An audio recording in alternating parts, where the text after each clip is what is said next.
as I get to serve as on the planning committee here for the Bridgeport Conference. And I'm also pleased to present our moderator for our conversation here. Dr. Heath Carter is Assistant Professor of History at Valparaiso University and the William S. Vaughn Visiting Faculty Fellow at Vanderbilt University.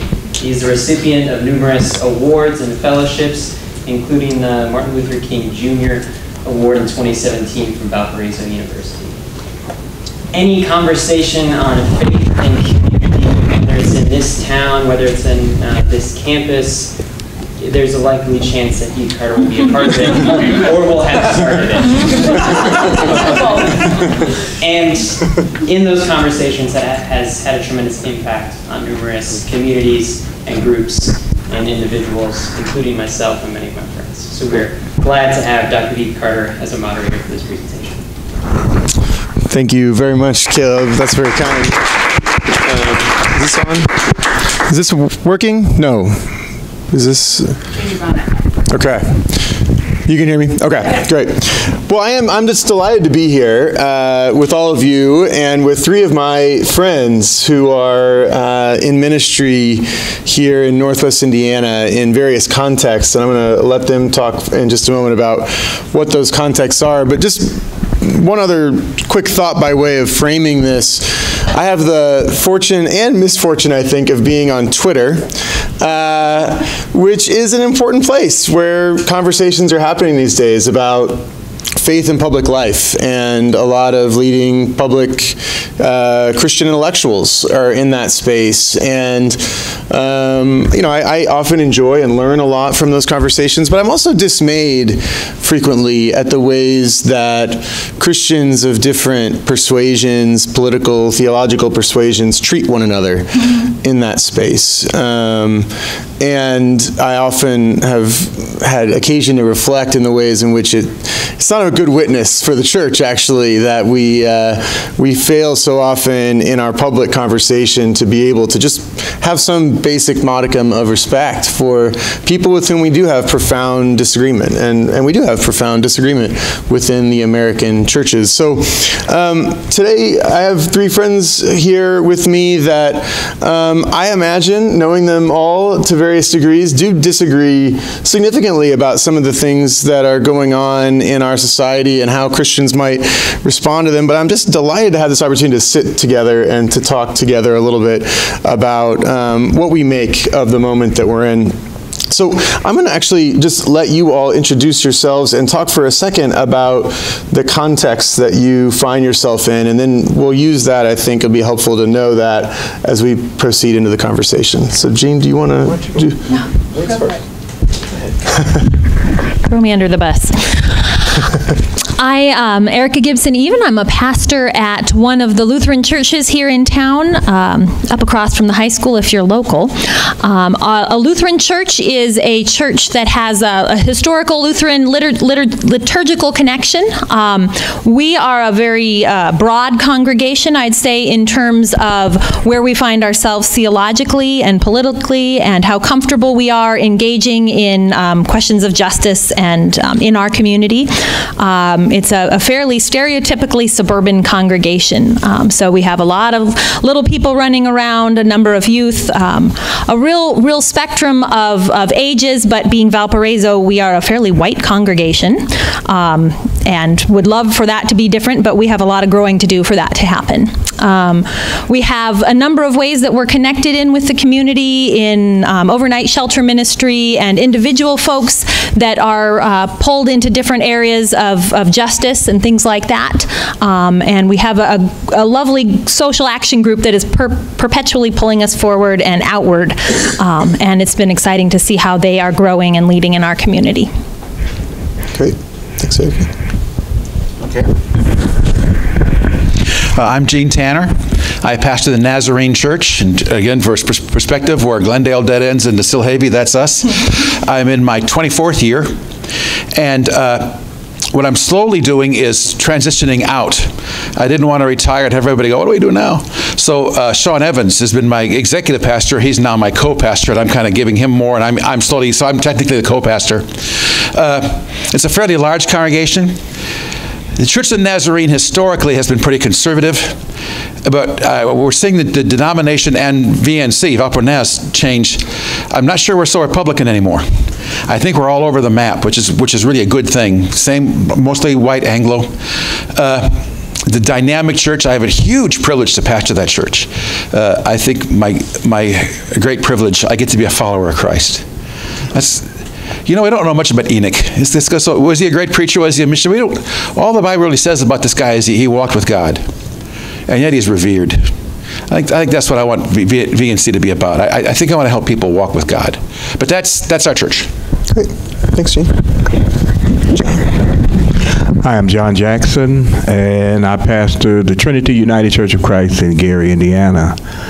And we're a new church start. We'll be 13 years old in October, but I say that because we didn't start with a lot of the traditions that you might have in other churches, 50 years old, 100 years old. And that's unique in itself that we started from the ground up. When we started, we had no members and no money. Still don't have money, and we got a few members. Again, we're in Gary, Indiana. A resource-deprived community, and the majority of the congregation are African American, but we have some Hispanics, we have some white members. We're a congregation that are striving to be a social justice congregation.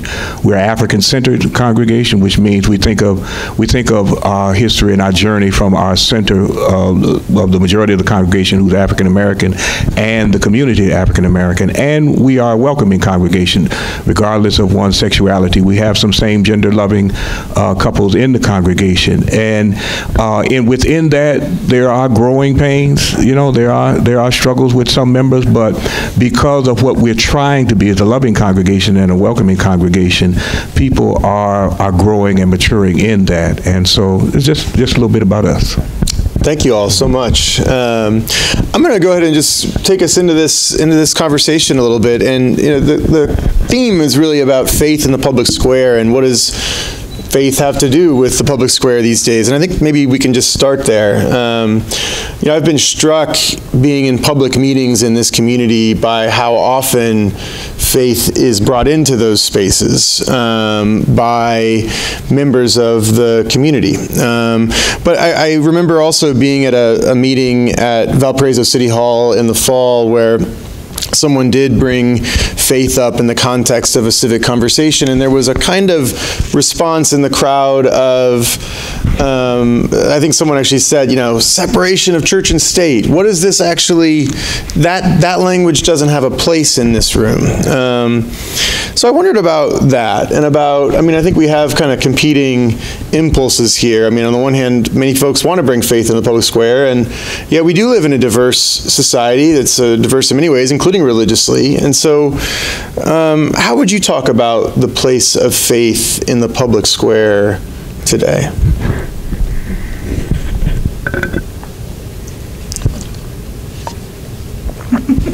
Well, I think it depends on how we approach that. Mm-hmm. If we approach it, and from my perspective, if we approach it to convert people to our denomination, our church, then I don't see a place for that. But I do see a place for faith when we're talking about justice, when we're talking about human rights, when we're talking about making sure we take care of the least of these, mm-hmm. which are all political things. And when we read the scriptures, we see, you know, this throughout Scripture about justice, about taking care of those who are the most vulnerable. And so I think when we talk about faith, and if we talk about it in that way, making sure that everybody is taken care of, and as Dr. Oprah Hendricks says, that the needs of the people are treated as holy. And I think we can do that. I feel like the the virtue of something like separation of church and state is in the freedom from coercion, right? So the state is not allowed to be coercive in matters of faith. It can't tell you or me what to believe. But the state is made up of us. And we are, at least as Christians, our understanding is that our calling and our duty is to love our neighbor. And that's very easy to do with my nickel on the corner. But if I have power to influence the way my community is shaped, probably God has something that he wants done with that as well. And so there's a way where we need to bring our whole selves to our voting and our politics and our engagement in the community and issues of justice and loving our neighbor. And I think we can do that in ways that are kind and generous and respectful and not coercive. We have the power to vote and to influence those in power, and I think it's perfectly reasonable for us to say, because of my faith, that's why I'm here. Not because I want you to share my faith and you shouldn't have a choice, but that is our motivator, and that's a perfectly reasonable motivator, just as much as self-interest and all the other things that shape how we vote and how we engage are. Heath, you're the historian, but if I understand it right, and I'm not positive I do, when we left England, I'm going back to the Declaration. England had a national church, the Church of England.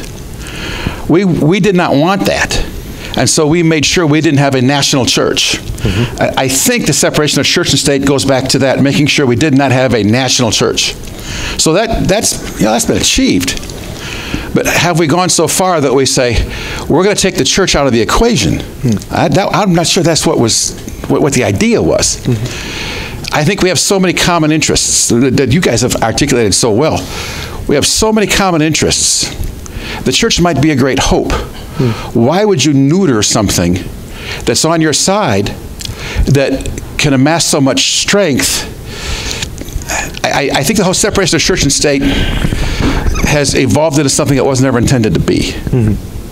But you're the historian. Tell me, Gene, you are so wrong. It's amazing. No, I think you're right that there's no question that, and I'm not the constitutional scholar over here, but no, I mean, there's no question that I think the way that people talk about that, they're using it's a kind of it's like a trump card. Yeah, or a sense of, I think what they mean oftentimes is that religion is a private thing, faith is a private thing, and we don't want it in the public square. I think partly because it makes us uncomfortable. It can, especially in a room where people don't agree about those questions. Did you want to? I just wanted to say, too, that I think for Christians, we have a real history of defensiveness around this because we had a position of privilege for decades and centuries that was not always used well, often backed up terrible things and justified awful things in the name of faith. And so when, whether the rallying cry is prayer in schools or whatnot, we always have this knee-jerk, often Christian response to say, hey, we got to make sure God's in there. And I don't think, as you said, our internet squabbling does not serve us well. It's not a faithful witness. I don't think that sort of anxious defensiveness is a good witness either. What would you say, what in your view are the most, I mean, you all agree, it sounds like. I'm happy we can start with agreement. That's a positive right there. What do you think are the most pressing public questions that Christians in our society should be worried about, thinking about, mobilizing around in this moment? Maybe I can cheat a little bit. Sure. In that it's not a clear, it's not environmental justice, though I think that's important too, but it's kind of a tone question. I think the church, the Christian church, if it were at our best, has the ability to talk about how do we have the conversation, right? How do we treat one another? How do we love our neighbors? How do we have a tone of the conversation? And so I feel like some of the issues that the church can address most fruitfully are things like fear and anxiety and separation. So it's not exactly one of those things, but I feel like if we don't start there as the church, we're missing maybe one of our bigger gifts. So don't start with issues, start with kind of trying to read. Not that we should dodge the issues, but as Christians, I think it's very easy for us to jump into an issue and adopt the tone of all the other people who also find it important, who may be willing to speak of one another in ways that Christians really shouldn't. Okay. That sort of thing. Well, I think of it as issue-driven. And I go back to what I said about the needs of people, human rights. I think first and foremost, treating people in a way that values them, and that then includes resource allocation politics as far as whatever resources people need. So from a living wage to clean water, to just being seen in our society as as important. The issues that we have to deal with in this country, from racism to classism, these things limit a person's ability to live a full and a life of hope. And so I think the church is invested in valuing folk, demonstrating that people matter. You heard Black Lives Matter. People matter. And there's a reason why, the cry Black Lives Matter is because it did not matter. And so I think the church has a voice in that.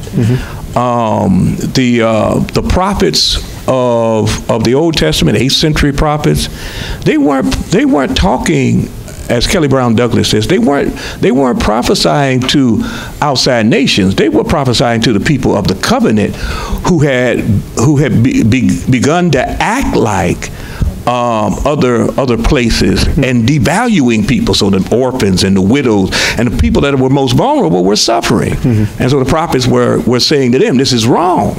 We've got to do better. God is expecting much better from you. And I think that then is the role of the church, to be that moral conscious. Not to make somebody a Christian, but to make sure people's lives are valued. Almost piggybacking, a quote popped into my head. Author Wilbur Brannon said that the dominant reason atheists are created in America is Christians. And that they're willing to praise God in church and then go out the side of the church and look completely different. Jesus has told us what to do. He said, seek ye first the kingdom. Everything else will be added after that. We define kingdom as living my life in such a way that God receive glory. Everything else is a symptom of that. Living my life in such a way that God receive glory. That's how I treat my wife. That's how I treat my kids. That's how I handle myself ethically. That God receive glory. I think one of the things that we have a breakdown, we have people who are in churches that don't do that.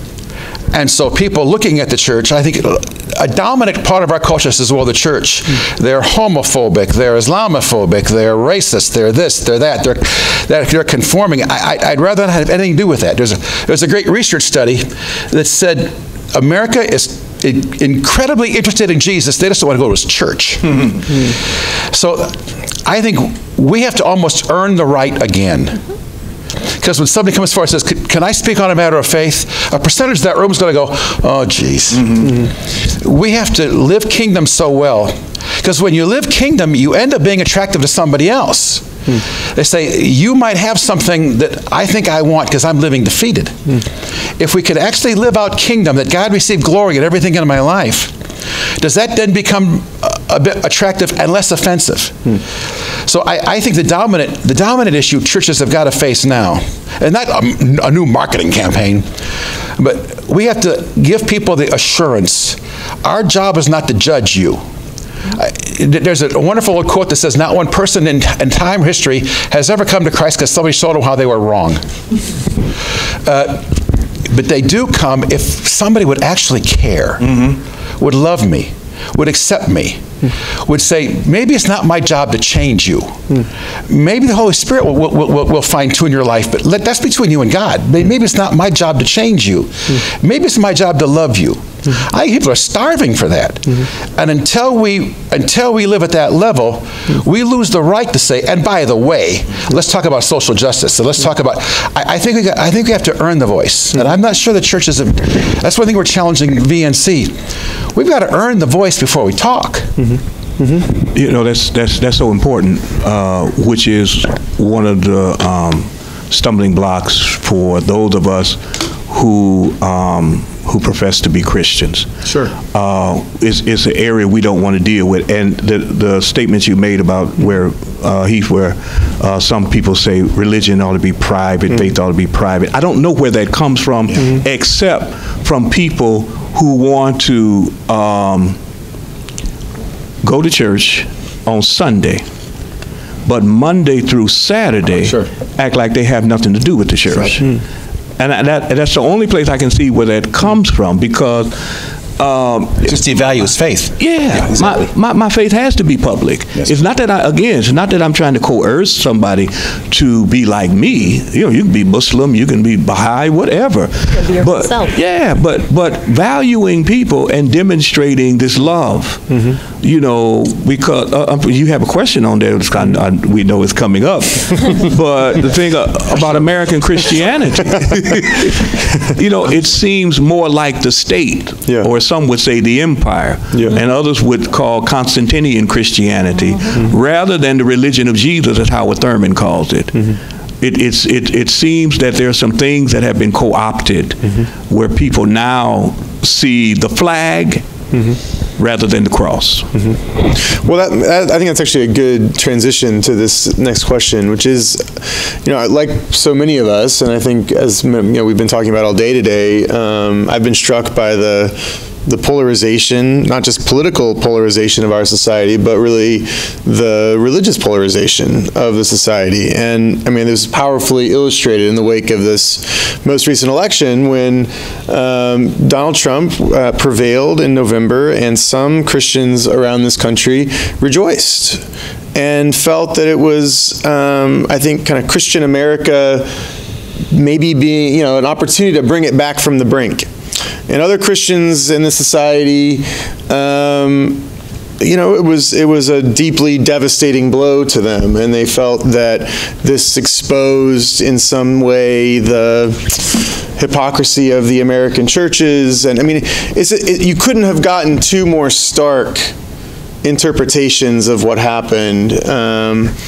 What's going on with that? I mean, we've had a lot of agreement so far. Where does that come from, and what does it tell us about kind of where we're at in this moment? Well, first of all, I think there's no more generic term in the world than Christian. Okay. There are an awful lot of people out there claiming Christ that I don't want to identify with. You know, we got these churches that are holding up signs at funerals saying God hates fags. I don't identify with that. I would rather not be in the same pocket as them. And I'm sure everybody's adult in here. Okay, I use language. There was this show where it was an award show, and Hollywood's, I forget which one. Hollywood's found more ways to give each other awards. It was an African American rapper, and they played a little bit of his song, and it was women, it was hoes and bitches. He gets his award, and he wants to thank Jesus for inspiring him. And I'm thinking, I don't identify with you either. There's an awful lot of people claiming Christ, then I'm not sure I'm prepared to say, yeah, I'm on the same porch with you. No, I am not. So Christians that either flare one way or the other over Trump, Trump is not my issue. I think for a lot of people, it's the end of the world. Or finally we have justice. Finally we have a leader. Wherever you are on the spectrum, I'm not sure I have a singular focus. I'm going to serve Christ. I'm going to live my life that he received glory. If I agree with the president or disagree with the president, that's my own privilege. But I think where we really veer off is we begin to say, Christians are saying this and Christians are saying that. I give you a lot of examples, a lot of Christians that I'm not the judge, and I don't presume to be the judge, but I don't partner with them, and I want to distance myself from some people that are claiming Christ, because I don't want them to appear to be a symptom of me. Okay.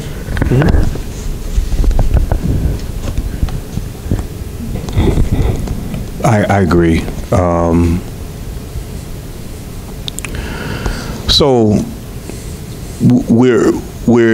you talk about the polarization. Yeah. So in a big way, something that's always been there is now being played out.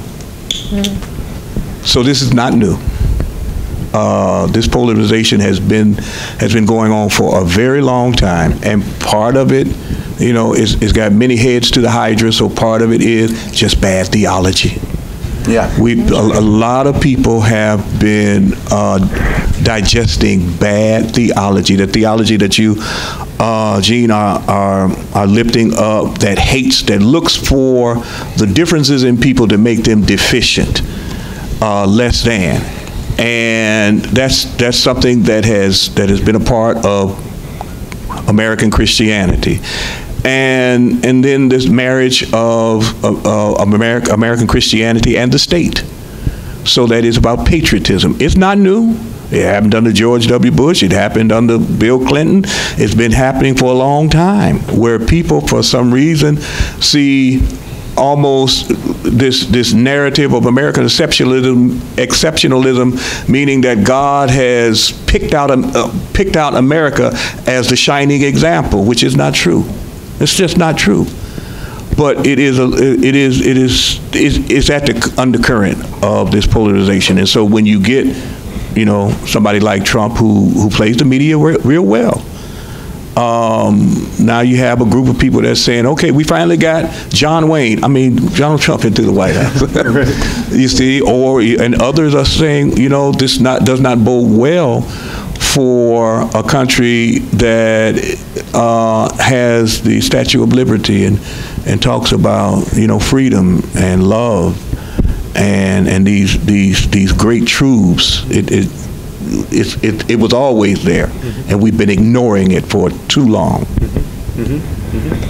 Yeah, I think you both have said something along these lines, that honest, faithful discipleship involves Christ as your primary identity, following Jesus as your primary identity, not Republican or Democrat, and for a lot of years, Christianity has had sort of the luxury of saying, well, you know, we kind of go along with American, and we kind of go along with this or that position of privilege or power, and I mean, that's really a fault I can identify in my own historic denomination. I can't speak for all of Christianity, but to say above all else, first and foremost, we are Christian, and you are my brother, you are my brother, like, as opposed to this issue or that issue. I feel like for a lot of America, and for a lot of Christians in America, my identity really, if you really want to know, it's I'm a Democrat and I like Jesus, and not the other way around. And that allows us to treat each other in ways that are stunning. So, I mean, if there is, you all seem to agree that there's a lot of bad theology around that's informing. I mean, what do you do about that? I mean, you're saying, Gene, on the one hand, I don't want to be affiliated or associated with those folks, but in some sense, they are our neighbors, right? I mean, these are folks who they're not just out there. I mean, they're here in Valparaiso, people on both sides. I mean, my Facebook feed was aflame in the days after the election with my neighbors interpreting kind of what's going on in our society in these ways. So how do we engage constructively into that? I mean, what do we do about that? I think we keep, I think one is what we're doing now. If we had more of this, because you're not going to get it from national media. You're only going to get this quick headline. I read an article about, just in particular CNN, how it's really a slugfest. It might as well be, you know, one of the sports channels where you get shouting and whatnot, but you don't get analysis, you don't get discussion. So one is doing what we're doing now, and two is broadening our perspective tremendously, because we tend to think, you know, in these small silos about only me and I'm the only one going through this, which feeds into the fear that people who have power, the 1%, are able to manipulate. And one of the things, when you look at the election of 2016, there was a lot of fear-mongering. It's been going on a long time, but that gets votes. When you get people afraid, and they're afraid that they're going to lose this, they're afraid that these people are going to do that, and it doesn't have to be factual. But if you fan it enough, then people will go against their better interest. And so one is we have to diffuse the fear. We've got to talk more about love and hope, and we got to demonstrate it in our behavior. You know, in our church. It's not saying that you've got to have a multi-ethnic church, but maybe the church comes outside the walls to minister to the community. Maybe we stop trying to get people into the church and go out and be the church and just minister to people where they are. And that begins to demonstrate to folk that, you know, this love ethic is real with you. And if it's real with you, then maybe I can see some hope in me loving those that I've been told who, because they are different, because of their gender or their sexuality or because of their color, maybe I can try this. I think that is the beginning. It's not the end. But. I wonder, sort of as a step toward that, I have felt like, at least in our context, learning to honestly repent. Partly because we don't need to be afraid. As Christians, we have this whole understanding of forgiveness and new life that should define who we are. So we shouldn't be afraid for someone to say, you know, you really stepped in it. Okay, tell me about that. I need to, as opposed to our sort of cultural model, which is, no, I'm even righter now. As Christians, one of our gifts, hopefully, should be to say, wow, okay, where do I need to learn? Where do I need to grow? How can I confess publicly in a way that doesn't sound paranoid or covering my butt, but just, wow, I'm very sorry. I need your forgiveness. I need to learn. And so I feel like that's an in for us, I hope, as Christians, is to say, what are our strengths? This is one of our strengths. It ought to be. If it isn't, we need to learn it, because that's the way into being able to listen and hear my neighbor tell the truth in a way that I don't get defensive. Dealing with someone that disagrees with me. Well, they're obviously wrong. That's first place. Since we're talking politics, I think we have too broad of a stroke. We have liberal and conservative, and then far right, far left. I don't think someone that's far right and conservative is the same thing. I don't think someone that's far left and liberal is the same thing.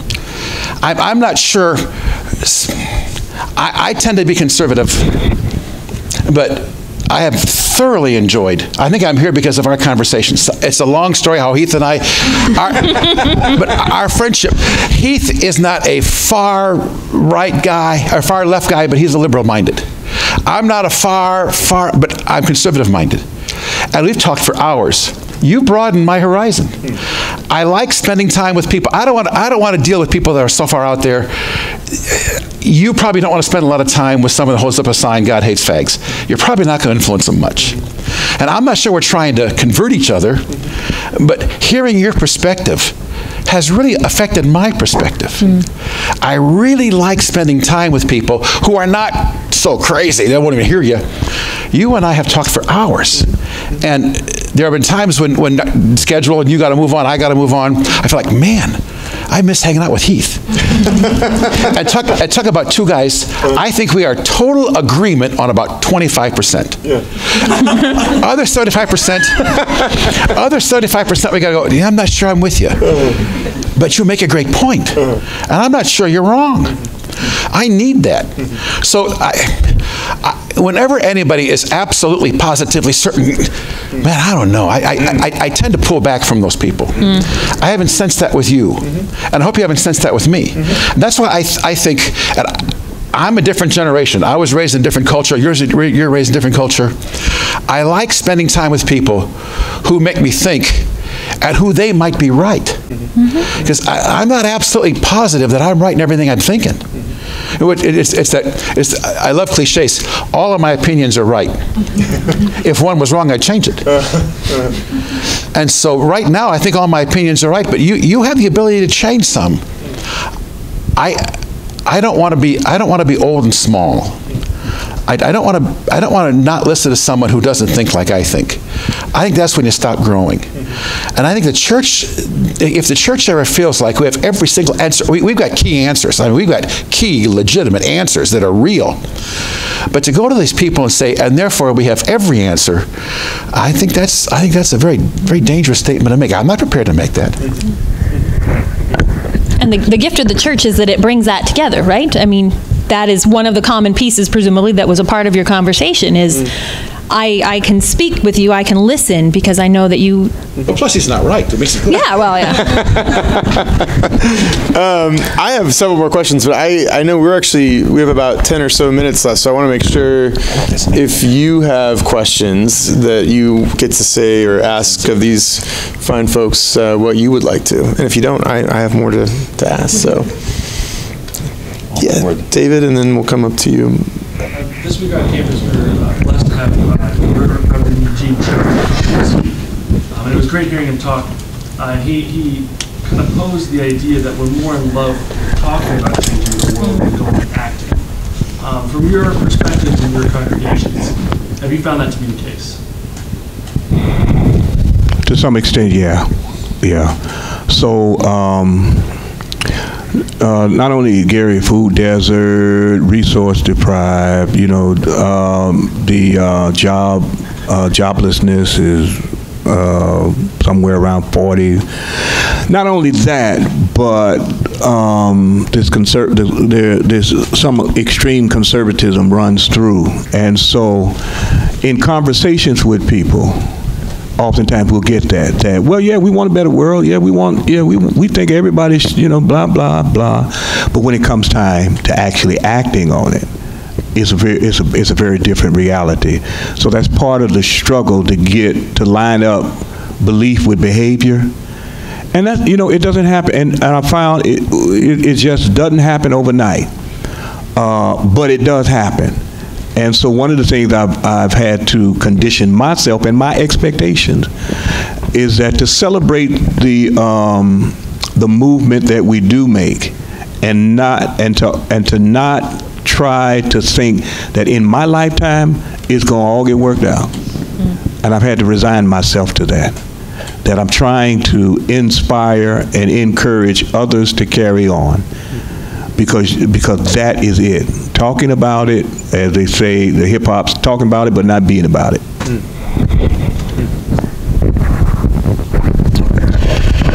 I think I'm going to go a different direction. I think they really want to do something, they're just not sure how to start. The Church of Nazarene has made a great denomination, has really made a wise decision. In our global efforts, mission efforts, we've realized in Europe, we have flopped. I mean, we've invested millions and have little to show for it. Somewhere along the line, they said, okay, what do Europeans do? Because we were putting up house churches, which are really effective in the States. Well, over there, they got Notre Dame. Nobody goes, but they got these cathedrals. They look at a home and they go, this is a joke. So what do? Well, they're into coffee houses. We have dotted Europe with coffee houses just to be with people, initiate conversations. Our church has what we call World Cup. Our coffee shop exists. Every punny goes to a coffee shop in Italy. That coffee shop doesn't exist without us financing it. We partner with a church in South Africa that we have actually partnered with, funded water. The Church of Nazarene went through a phase that a lot of denominations did, were as guilty as anybody else. When the inner cities changed and went more African American, our churches in the inner city moved out of town. And we've met the suburbs. Well, we've looked at each other and I said, we got to go back in cities. And so there's more and more small starting inner city Church of Nazarene cities ordaining African American guys who are incredibly gifted. Valparaiso is funding the church in St. Louis, and we're having working witness teams going, putting carpet, drywall, all that junk. I think people really do want to do something. They almost need an organization to say, let's take your passion and let's show you how to do it. And let's take your passion, partner with us. What do you say we make a difference? And we've had teams going over to our coffee shop in Italy and working it. I think people really want to do something. They're just not sure, how can I help somebody in Africa? But if there's a church, an organization, that's why I say, why would you neuter the churches? I mean, man, the ability they have with this church and state business, I think it's as churches tend to go out more, what I'm discovering is God is blessing you with more here. The more we're giving away, the more we're receiving. And so I think selfish churches aren't around very long. The more global you are, the more intent you are. And by global, for us, where our people are coming back from inner city St. Louis, that church, they're going, man, I live in a Valpo bubble. I didn't know, man. I'm finding they really do want to do something. They want to do more than talk, but they got to be given a path to follow. Give them a path, they'll follow it. Yeah, as you were talking, I was thinking about congregations in Valparaiso that host the overnight men's shelter. Friday. Yeah, I know, that's what I was thinking. We come to us the next night. And the opportunity for folks to, okay, first I'm going to just wash some sheets. Start simple. But then to actually sit down at dinner and get to know somebody. It really helps, I think, with our fear and our generalizing and our sense of, well, I don't know what, whatever this neighbor of mine who seems so very different from me, to having those small opportunities, because there is a lot of fear. And so a lot of times the words seem great and no one is quite sure how to act because they see someone out there with a sign and they know, I can't do that yet. And there's not an in-between. But once I've known my neighbors and I understand that they need a place to live and they're working 2 jobs and it's, none of those stereotypes that I had exist, then I might come to City Hall and sit in a meeting and show up to say, we need affordable housing. And so I feel like if we're doing well as churches, we're giving people those first steps to know our neighbors. Oh, that's right. Did you have a question? It's always a challenge to confront diversity out in the community. As a daughter of a minister and my grandfathers and my uncle, I know that, and an active Unitarian now, it's like the diversity within the congregation is sometimes at least as challenging, and I'd just like to kind of hear what you've seen and what you can do towards building bridges within the faithful community. The ones that want to do more social justice and the ones that don't want to hear about it anymore, please. And so. I mentioned in my intro, as a congregation, we're majority African American, but again, we have some white members and Hispanic members. We have same gender loving members. That was not easy. It wasn't easy. But the value goes back to the value in our church goes back to what I said, that we're a new church start. So whereas going into an established congregation where people have had established traditions, and this is the way we've always done it, 7 last words of a dying church, we've never done it that way before. Rather, we didn't have that. We had people come with traditions, but because they came to different space, and they recognized they had a pastor who was not going to devalue anyone, then first of all, they just put up with me. And then second of all, because you get to interact with people, and you get to talk with folk that you demonized when you were in your own group, and you find out, this person's all right. So it begins, in some ways, a little microcosm, it begins to work. I'm not saying that everybody is on board, but then that helps us move to some of the things that we want to do as far as the community stuff. We run a soup kitchen and things like that, because we recognize that people, we're food desperate, people don't get a decent meal. So every Saturday we cook a hot meal. We have ladies in the kitchen cook a hot meal. And people come in and we don't play church music. And I told them, don't you dare try to get anybody to come to our church, because they come to the soup kitchen. They come to the soup kitchen, we play R&B music, and they popping their fingers to Frankie Beverly and Maeve and all that stuff, and they're eating, and and all of that, and they have a good time, and they leave out. And that's what I want. I want them to know this is safe space, it's public space, this is your space. But it starts with helping broaden our horizons about other people. And so sometimes you just gotta force people together and begin to be willing to lose some people. So there are people that left our church because we got same gender loving couples. There's some people that left our church. I had a black man come to our church. He was going to play the organ. He was going to be one of our organists. And he saw one of my members who's white, and he said, Reverend, I've always had a problem with white people. And then he started talking about what such and such had done and that. And he said, I had to close my eyes when I saw that white woman up there. She's one of my associate pastors. You better get used to it. He's not there. And I'm happy. Because you got to be willing to lose some people. And somewhere along the line, he'll go to your church or somebody's church, and maybe you'll be able to minister to him. But you got to be willing to lose some people for the greater good of valuing people. It's not that I ran them away. It's just that, no, this is the way we do it. We value everybody. And I don't, you know, as long as I'm pastor, I don't want to hear any of this foolishness. Well, churches don't have the right to evaluate exactly who's allowed to come. You know anybody with a favorite word? It can be annoying. I love my son-in-law. He's perfect for my daughter. But he begins half of his sentences with the word actually. We could be at a restaurant. Well, actually, what I'm going to order. After a while, you know, Jesus had a favorite word. If you have a red letter Bible, every time Jesus talks, I defy you to find a page full of red. You don't see this word over and over and over. I don't think it was a habit. I don't think it was unconscious. I think it's specific. Jesus' favorite word? Come. He is always, always inviting us to come to him. So if I'm going to be a Christ follower, at what level do I tell someone they're not allowed to come to my church? Do I not lose the privilege of being a Christ follower the minute I delete anybody from the ability to walk in my church? So, yeah, the other side of the coin, everybody that comes is messy. Crying out loud, y'all are a mess.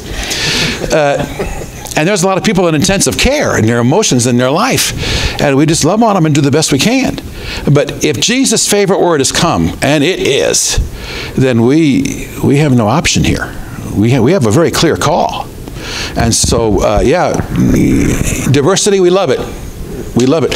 We've discovered, I'm convinced VU is having an influx of kids with their heritage in the Orient.